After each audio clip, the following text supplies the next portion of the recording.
Hello everybody, so today we're going to be talking about chapter 5 of Tortilla Flat.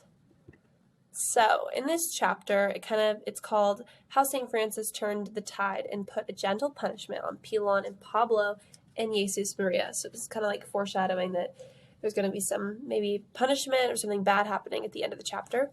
It starts off with the three of them hanging out at Mr. Torelli's house in the front yard, drinking and just chatting and enjoying the day. It goes on to the three of them, Pablo and Pilon, kind of taking advantage of Mrs. Torelli with the food that she's cooking, the wine that she has, and also having like sexual relations with her.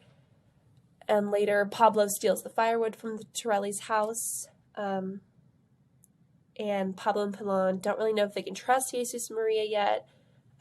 Jesus Maria was kind of missing for a little bit during this chapter.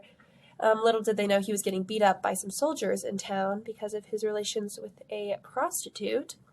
But yeah, Jesus gets beat up. He comes back to see Pablo and Pilon. He still has the bra, though, from the prostitute. So they're thinking that they're going to give that to Mrs. Mirables for Danny. And then at the end of the chapter, we see that the house gets set on fire because of a candle that was burning they left on.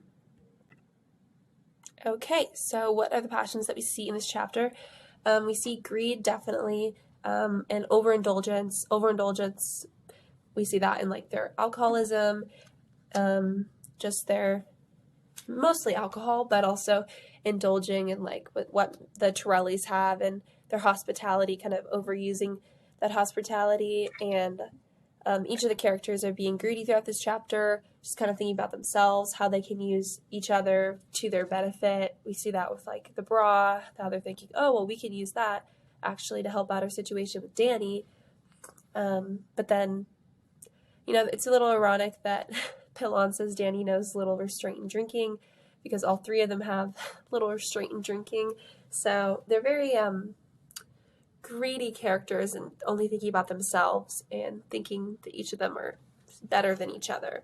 The two ethical systems that I thought would help them out the most is Buddhism and Stoicism. I was thinking that if they followed Buddhism and the ideas of karma, they could try doing it with good things instead. Because at the end of the chapter, we see that one of the characters says, "Oh, geez, this is my fault for leaving the wine, not all the way drank in the kitchen, but that's why the fire came, because I left this wine. I should have drank the wine." So maybe if they kind of twisted that thinking to, oh, maybe if I do good things will happen. So that is something I think can easily be applied. And then following Stoicism, I think it would be best if they followed the 4 cardinal virtues of Stoicism: wisdom, justice, courage, and moderation. Definitely moderation in their drinking. Also, wisdom, kind of taking, account for what's the right thing to do here, how's this going to impact me in the future. These can help them be better people to their friends and also just help them live a happier life.